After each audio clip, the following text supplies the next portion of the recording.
Selanjutnya, sambutan Wakil Menteri Agraria dan Tata Ruang atau Wakil Kepala Badan Pertanahan Nasional kepada Bapak Dr. Surya Chandra, SH LLM, disilakan. Terima kasih Ibu Bapak sekalian, selamat siang. Salam sejahtera buat kita semua. Terima kasih untuk kesempatan yang istimewa ini, selamat buat Pak Kanwil, juga Ibu Kakan. Saya kira sebuah prestasi ya, seorang perempuan bisa menjadi kepala kantor di Papua. Terima kasih untuk acara yang saya ikuti dari tadi. Sangat menarik dan banyak yang pembelajaran yang bisa kita dapatkan barangkali dalam proses ini. Tolong bagi share-nya, share screen-nya. Saya menawarkan satu pendekatan barangkali yang sudah Ibu Bapak lakukan, tetapi perlu dipertegas bagaimana kita bisa membangun SARMI melalui reforma agraria dengan basis data. Basis data ini terutama jadi krusial seperti disampaikan oleh Pak Kamil tadi dengan bahasa yang lugas. Semua butuh mengetahui dulu bagaimana situasi sesungguhnya di Papua.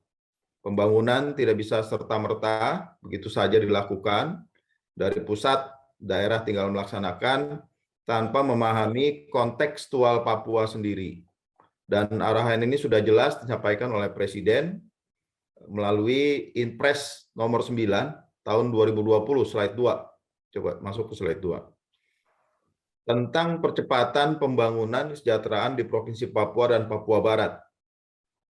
Tepat seminggu setelah diterbitkan Inpres tersebut, 29 September 2020, kami berkesempatan langsung ke Papua, belajar langsung dari teman-teman dari BPN, terutama juga ketemu dengan gubernur, bupati, keliling ketemu dengan tokoh masyarakat adat, pendamping, CSO, dan sebagainya.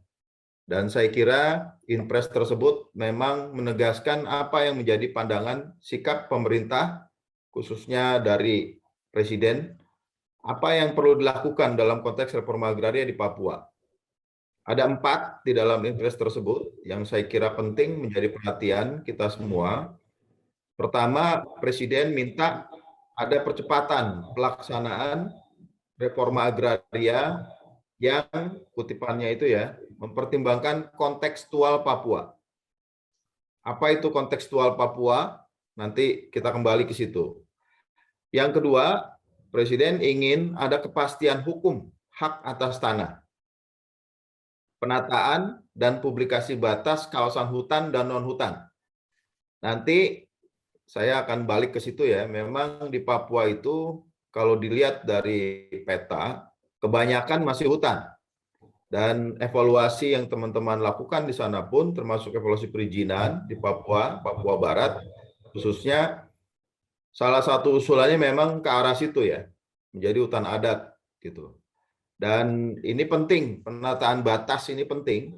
Salah satu pendekatan kenapa bisa dilakukan evaluasi berangkat dari pekerjaan KPK yang Stranas Strategi Nasional Pencegahan Korupsi yang menetapkan batas secara pasti hutan non hutan supaya menurut KPK tidak terjadi masih main-main di situ.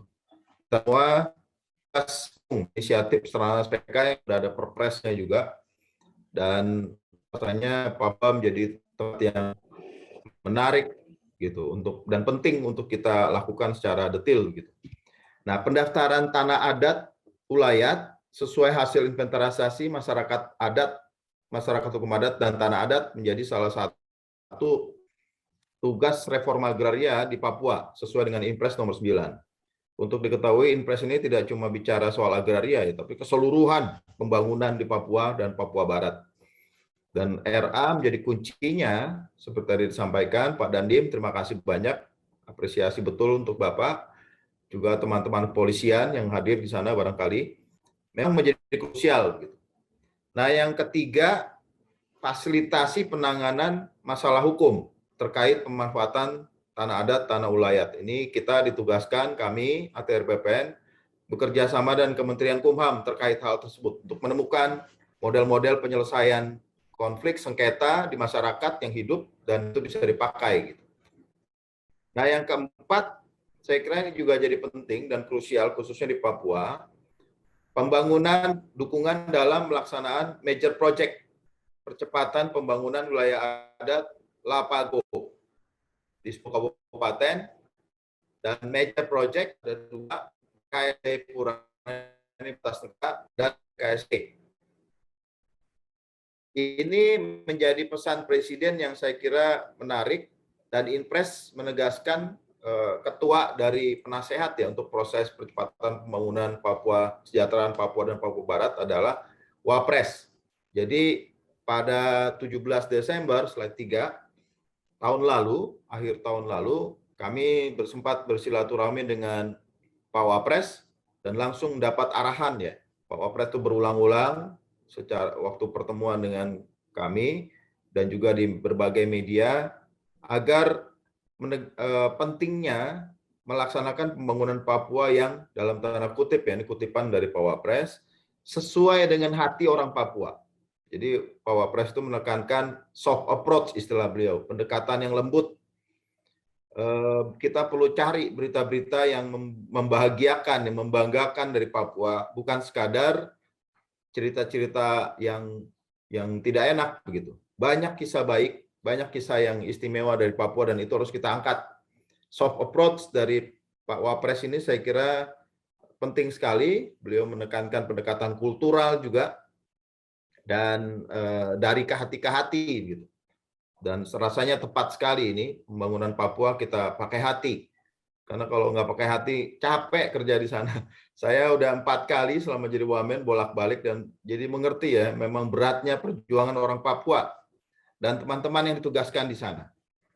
Dan Pak Wapres juga menegaskan secara teknis untuk mengidentifikasi persisnya apa gitu loh yang jadi masalah dan apa kebutuhan untuk bisa menangani wilayah-wilayah dengan tingkat kesejahteraan yang tertinggal. Keliling Papua saya jadi mengerti memang banyak saudara kita yang hidupnya masih jauh dari layak dan ini perlu menjadi perhatian kita semua yang punya kesempatan membantu pembangunan Papua dan orang Papua secara lebih baik begitu.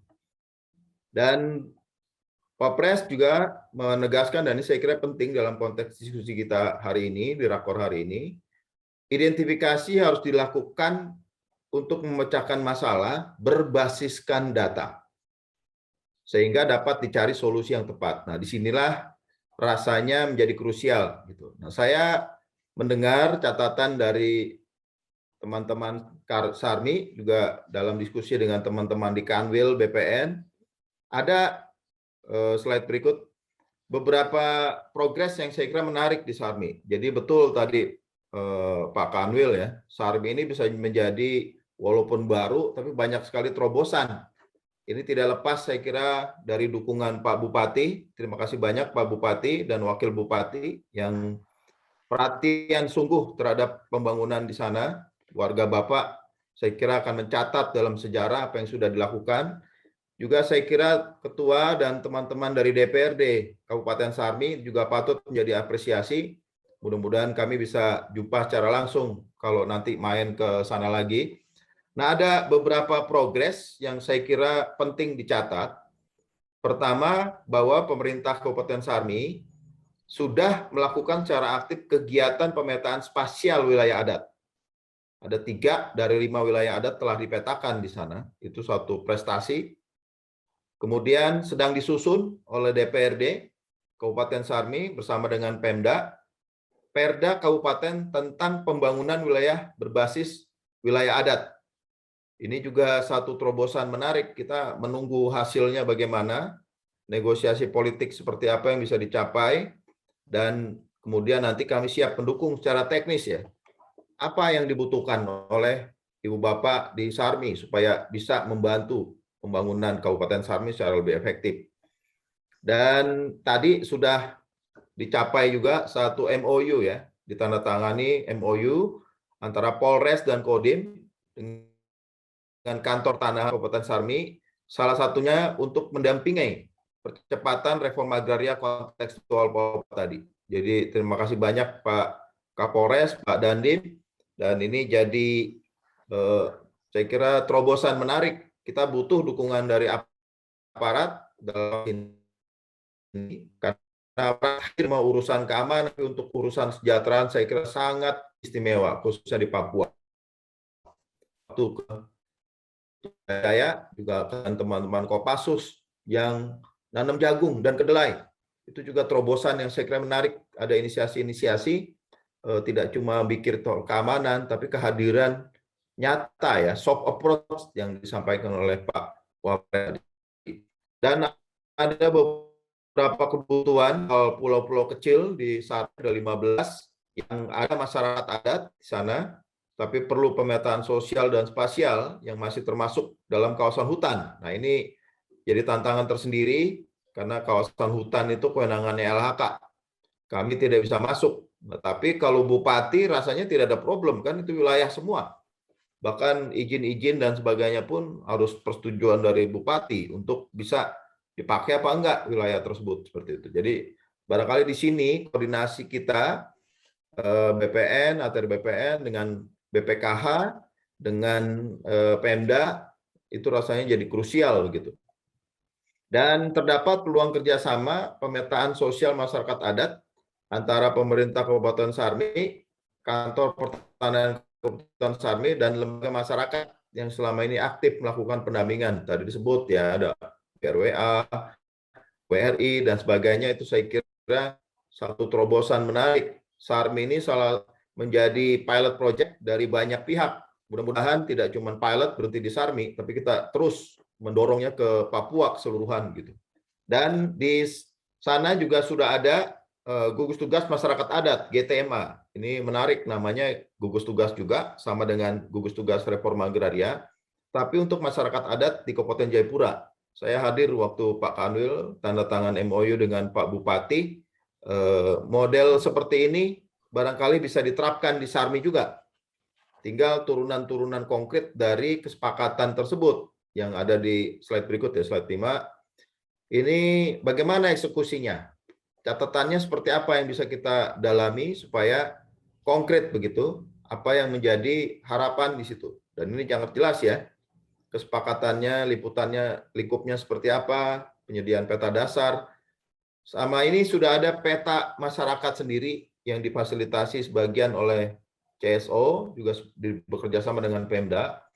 Tapi TRBPN perlu merekognisi ini, perlu mengakui ini, supaya menjadi kesepakatan lintas sektor. Kalau cuma kesepakatan Pemda, kesepakatan masyarakat, belum tentu diperhatikan oleh lintas sektor yang lain. Jadi saya kira ini satu terobosan MOU seperti ini, bagaimana kita bisa melaksanakan, apa tantangannya dan sebagainya, menjadi penting, jadi pembelajaran. Dan barangkali di Sarmi bisa mengikuti model ini atau mengembangkannya lebih jauh, begitu. Dan catatan yang berikut saya kira memang butuh terobosan lagi soal pengakuan dan pelindungan hak wilayah masyarakat hukum adat. Ini sudah ada PP, Peraturan Pemerintah Nomor 18 2021, turunan dari Undang-Undang Cipta Kerja, yang memungkinkan ada hak pengelolaan bagi masyarakat hukum adat. Nah, pertanyaannya apakah di Sarmi sudah ada begitu catatan-catatan seperti itu. Selanjutnya saya kira ada kembali ke soal itu ya. Coba bagi slide yang komparasi data itu. Ini saya kira penting. Ada nggak yang tadi yang data HPL itu apa? HPL.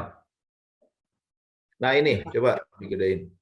Nah kalau dari sini ini data yang kami dapat dari teman-teman peta yang sudah disampaikan, juga kita bandingkan dengan peta yang diberikan oleh Direktorat Land Reform yang kami di pusat. Ini kelihatannya ada kesamaan tapi juga ada perbedaan yang perlu diperiksa lebih detail. Kalau dari sini kelihatan terkait kawasan hutan di Sarmi, memang sebagian besar wilayah Sarmi masuk kawasan hutan. Namun ada beberapa bagian yang cukup besar sepertinya yang berstatus hutan produksi konversi dan telah dicadangkan oleh LHK untuk dapat diredistribusikan. Ini jadi penting. Nah, kebijakan lanjut cadangan HKV ini atau hutan produksi konversi butuh peran aktif dari pemerintah daerah dalam kerjasama dengan kami ATR BPN. Contohnya ada di Sumatera Selatan, kami sudah melakukan pilot project dan 3 provinsi Kalimantan. Jadi melakukan pemetaan tematik di kawasan hutan produksi konversi yang tidak produktif itu. Dan ketemu nanti siapa penguasaan segala macam, pemilikan dan potensi pengembangan dan seterusnya. Ini butuh peran aktif dari pemerintah daerah. Nanti barangkali bisa didiskusikan lebih detail antara kantor ATR BPN dengan LHK, BPK di sana, juga kemudian dengan pemerintah daerah. Ini APKV ini mau diapain gitu?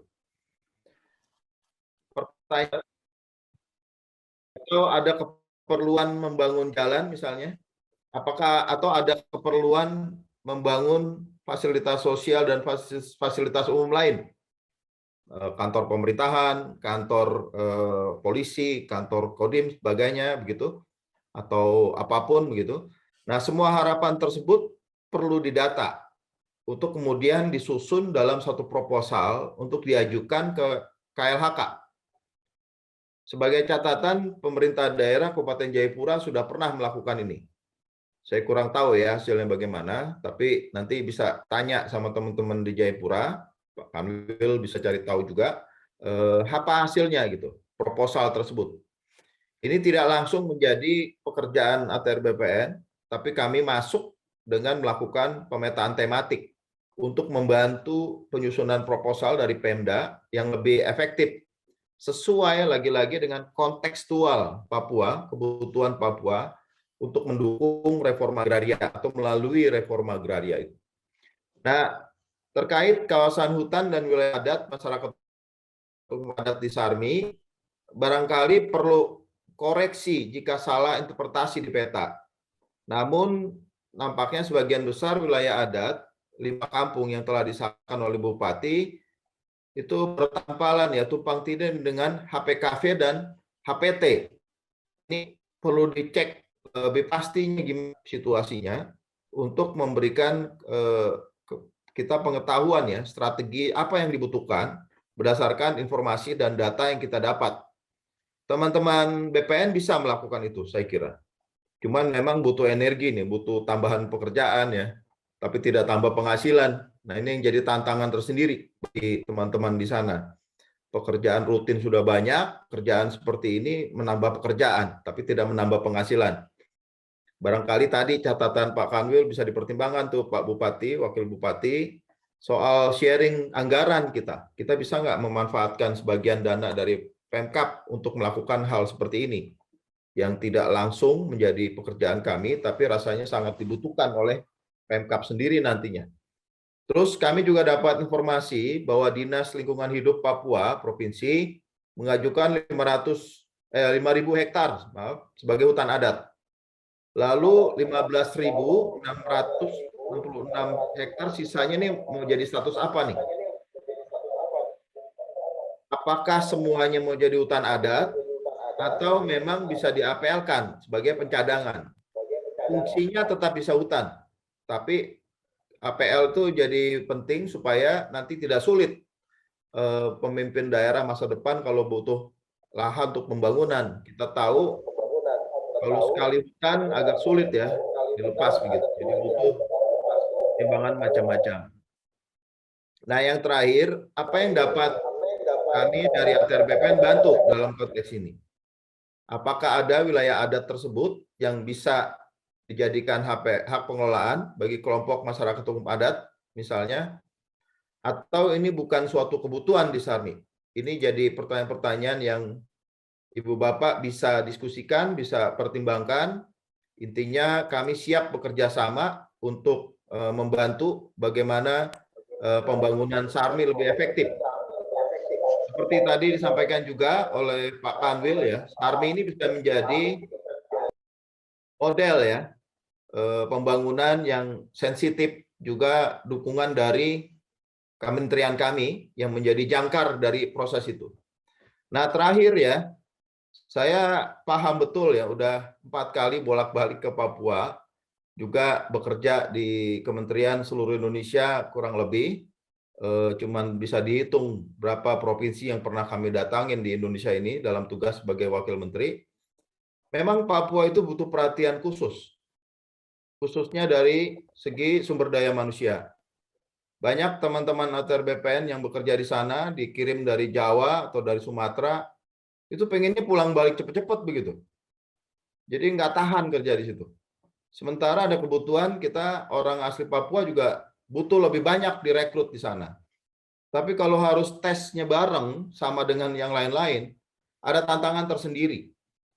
Jadi saya didekati oleh beberapa teman yang pengen pulang ke Sumatera atau ke Jawa dengan cepat gitu.